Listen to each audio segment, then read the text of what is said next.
Hey guys, how's it going? Welcome back to my channel. Today I'm continuing with my David Bowie discography journey, and we have made it to his 19th studio album from 1993 called The Buddha of Suburbia. Now, the project originated following an interview between David and novelist Hanif Kureishi during a press tour for Black Tie, White Noise, where David agreed to compose music for an upcoming adaptation of Kureishi's 1990 novel, The Buddha of Suburbia. Now, I've never heard of this novel before, and it is said to be very autobiographical.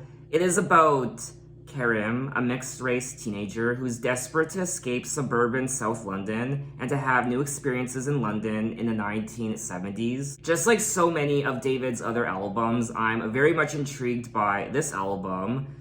I really don't know what I'm getting myself into. I have no idea what it sounds like. I'm very intrigued. Now, there are 10 tracks on the album, and the album is 55 minutes. And other than that, I have nothing else to say. So let's jump into the first track, Buddha of Suburbia.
That was track 1, Buddha of Suburbia, and I liked it. I liked the instrumental. I liked the general atmosphere of the track. It was intriguing. I liked it. I particularly liked the saxophone and the guitar work. Now, it says here that the guitar was not only played by David Bowie, but also Lenny Kravitz. Wow.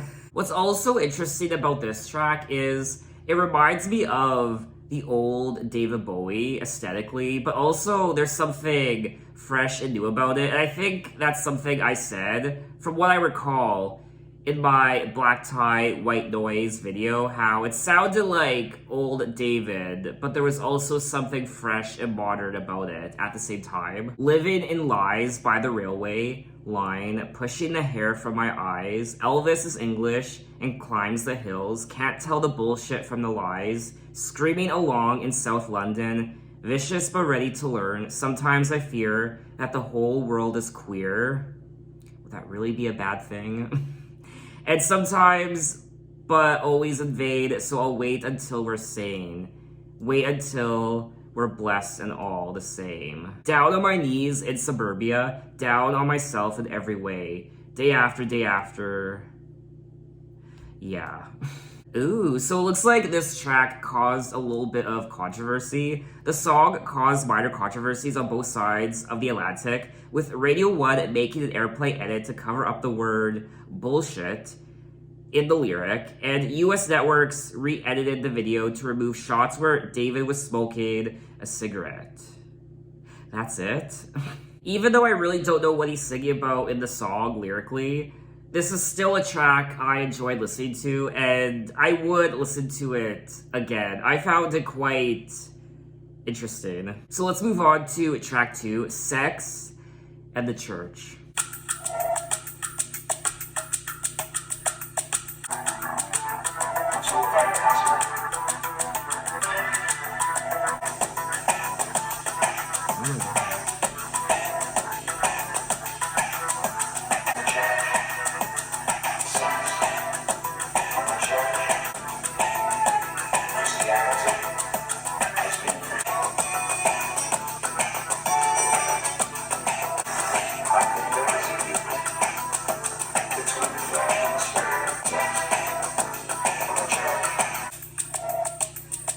freedom of spirit.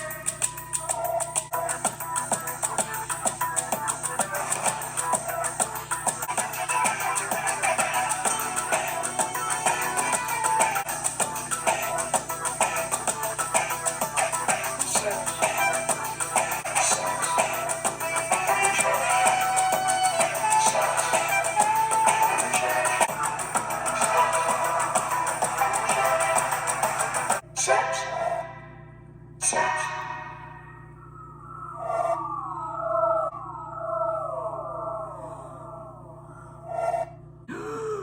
Where was this song my entire life? Oh my god. David, you naughty, naughty boy. Sex and the church, all the great mystic religions, put strong emphasis on redeeming spiritual qualities of sex. Christianity has been pretty modern about sex. I think there is a union between the flesh and the spirit. It's sex and the church. Give me your freedom of spirit and the joys of the flesh, of sex, and the church. I loved the beat of this track, the overall production. I also liked David's use of the vocoder and the ending of the track, the last, I don't know, 20 seconds, 30 seconds. You could hear people panting and out of breath as though they were having sex, and the subtle whispers of, I love you, I love you. I mean, if you're gonna have an orgy inside a church, this is the song you listen to. Sex and the Church uses a beat similar to Palace Athena.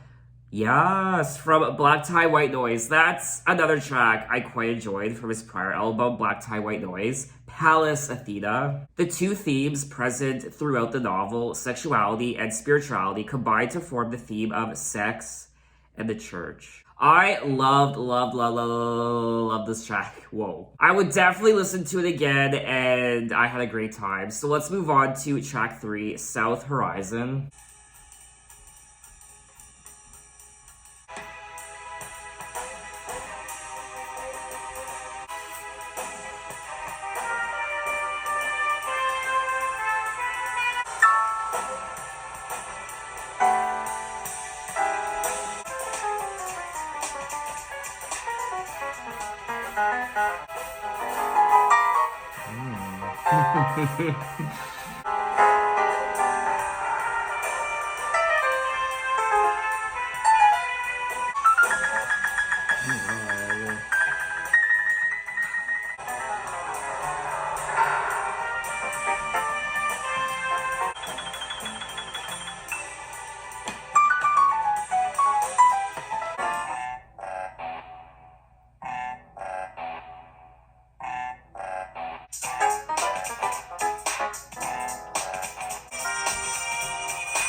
I'm getting so hot and sweaty. Okay, my apartment's really hot right now. It's not even that cool outside, but the heat's on and I'm just dying. I'm wearing a jacket. I can't have my windows open because people hear me talking outside. People walking by. Who's that guy talking about music in his apartment? It's always weird. So I keep my windows closed. But because of that, the heat in my apartment is just building up. I'm getting so overheated and I'm really enjoying this music. I'm dancing. I'm having fun. I need to go off. I'm sorry. I'm really enjoying this album so far. And we are 3 tracks in. This track, I'm just all over the place. This is what happens when I get really excited. I'm all over the place. I'm messy. I'm a messy bitch right now. Anyway. Okay, I have to gather my thoughts. This track, track 3, South Horizon, is purely instrumental. And I loved it. It's obviously jazz inspired with the horns and the piano, but also the beat and just the overall production I thoroughly enjoyed, and hands down, I would listen to this again. South Horizon is an instrumental track that is described as avant-garde jazz. Oh. David explained that all elements from lead instrumentation to texture were played both forwards and backwards. Oh. It was David's favorite track on the album. Who did the piano? Was that David? Oh, it was Mike Garson who did the piano on this track. Wow. Wow. I mean, if you're having a dinner party, play this track, and everyone present will be blown away. They'll be like, what the hell was that? Play it again. I mean, that would be my reaction. I would be like, wow, that was amazing. But anyway, let's move on to track 4, The Mysteries.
That was track 4, The Mysteries.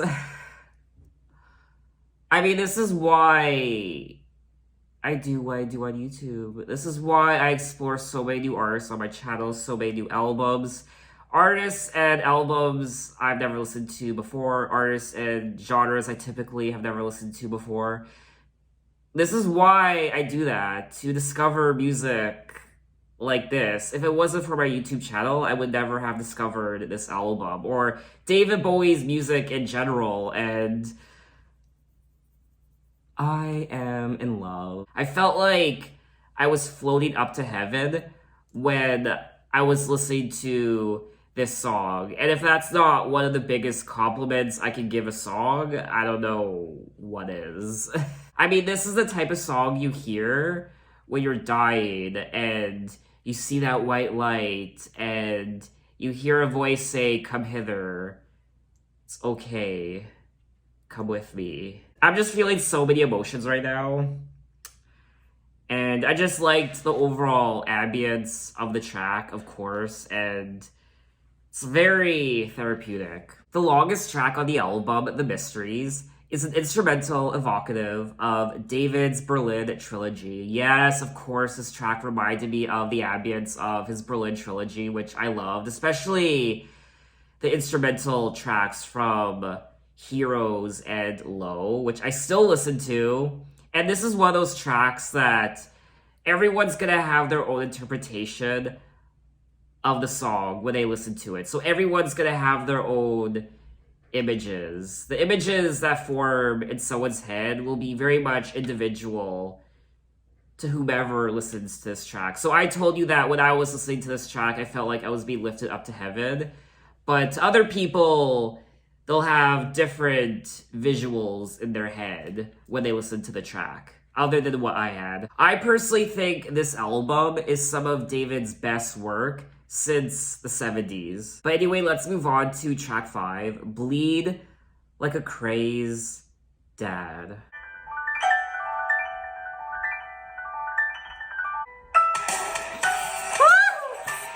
Please be gentle with me, I'm very delicate at the moment.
That was track 5, Bleed Like a Crazed Dad. That's a very interesting title for a track, and I thoroughly enjoyed this track. This is a very consistent album so far. I haven't disliked any of these tracks so far. I personally don't think any of these tracks are just mediocre.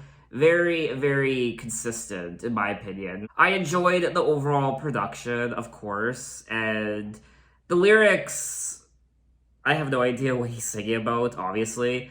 Shine, shine, shine, bleed like a crazed dad. These are the craze.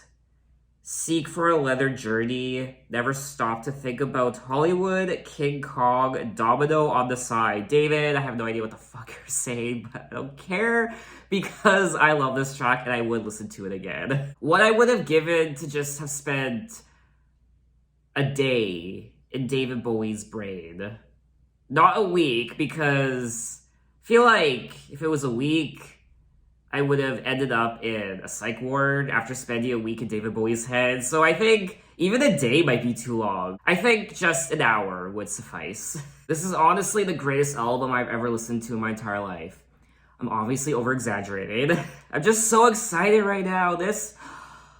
I have no words, honestly. What does it say here? It says, David almost raps during one section, which people have compared to his vocal on African Night Flight from Lodger. But anyway, let's move on to track 6, Strangers When We Meet. Strangers When We Meet, okay.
That was track 6, Strangers When We Meet, and another solid track on the album. The production on this track is just as good as all the other tracks. This is probably one of my least favorite tracks from the album so far, but I still thought it was quite good. It didn't resonate with me as much as all the other tracks, but like I said already, the instrumental was just as good as all the other tracks, and I liked his vocals, and I was definitely jiving with the track. All my violence raining tears upon the sheets, I'm bewildered, for we're strangers when we meet. Blank screen TV, preening ourselves in the snow.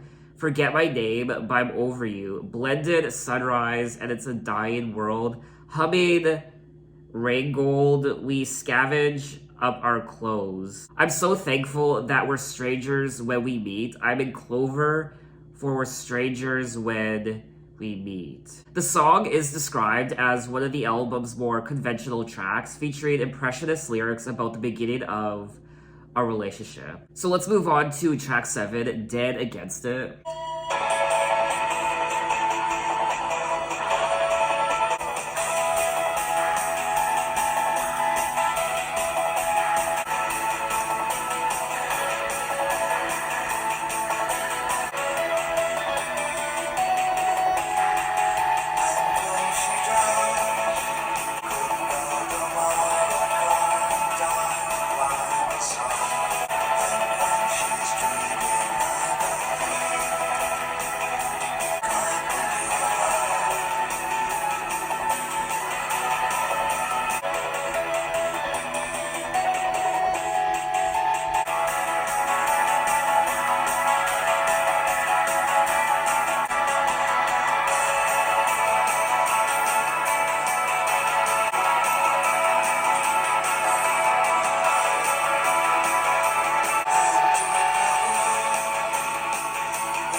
And that was track 7, Dead Against Me, and I absolutely love this track. This is the sort of music I love listening to.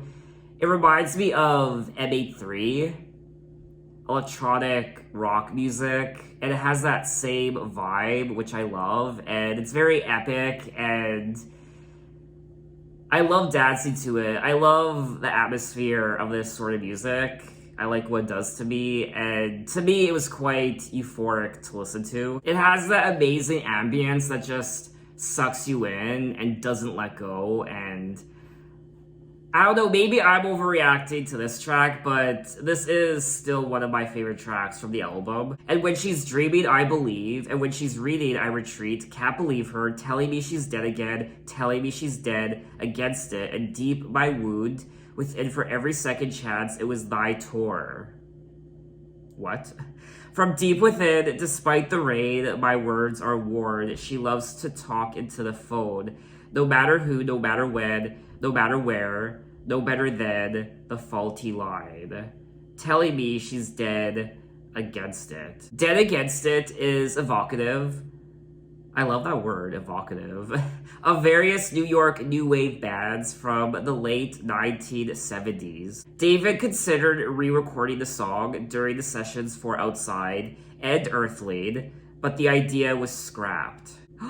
Does Outside and Earthling sound like this album? Because if they do, I imagine I'll be obsessed with them. But let's move on to track 8, Untitled, number 1.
That was track 8, Untitled, number 1, and I'm so proud for David. He puts out an album like this, and he's come so far, obviously. He's been in the game for so long. I mean, this is his 19th studio album, so he's been putting out music for a very long time, and I'm happy that he didn't let the negative reception to his other albums bring him down completely to the point where he didn't want to put out music again. He really kept going at it, and I'm really happy for him that he's kind of rebounded and is now putting out music like this that is quite more enjoyable than what he did from the 80s. This isn't one of my favorite tracks from the album. It's probably one of my least favorites. Just like Strangers When We Meet, this track, Untitled, number 1, just didn't resonate with me like a lot of the other tracks. But I still think it's a great track. It still fits in with all the other tracks on the album. And of course, I quite enjoyed the production. That was the highlight for me. In Mornings, she's so regal that the valley sighs in the chilly sea that killed her real slow. Now we're swimming up farther with the doll by our sides. Fill the cup with these sleepy souls. David. I'm sure there is some sort of explanation for these tracks. She will feel like at tea, make me laugh all along with such feats like sex only brought upon Ooh lady, ooh baby, baby, I'll live my lies alone. Jesus up here, hear me. I up, oh, ah. Untitled number 1 contains a dance beat influenced by Indian music. David's phased vocals are both discernible, such as the line, "It's clear that some things never change," and incomprehensible, featuring various oohs throughout. He does keep repeating Shimi Kapoor throughout the entire song, and I don't know what that is. And it's an actual person, Shemi Kapoor. He was an Indian actor and film director who worked in Hindi cinema. So let's move on to track 9, Ian Fish, UK Air.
That was track 9, Ian Fish, UK Air. Wow, this is the sort of music you play when you're having trouble going to sleep.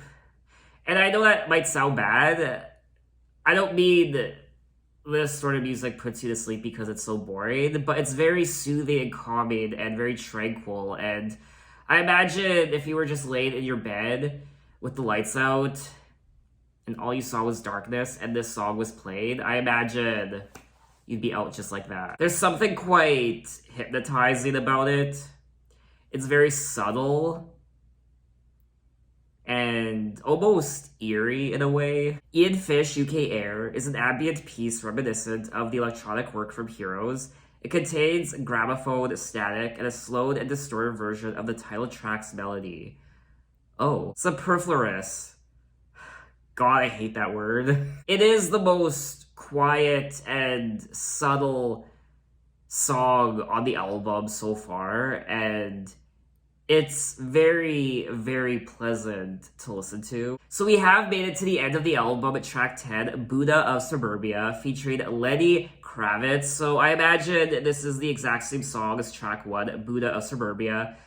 But on this track, Lenny Kravitz is featured. So I guess Lenny Kravitz wasn't featured on the first track, Buddha of Suburbia, like I thought he was, but he's featured on this track instead.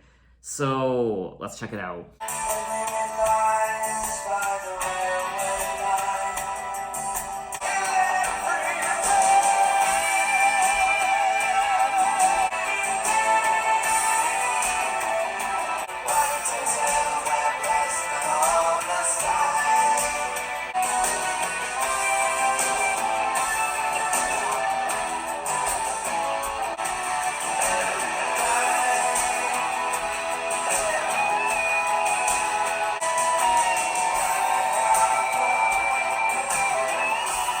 Yep, still a great song, and still one of my favorites from the album. A song I would definitely listen to it again. I love, of course, the guitar work. Lenny Kravitz on guitar. This version is labeled as the rock mix, and I enjoyed it. The Rolling Stone album guide gave this album 1 star out of 5. Are they deaf? I'm a little offended by that. The Buddha of Suburbia remains one of David's least known works.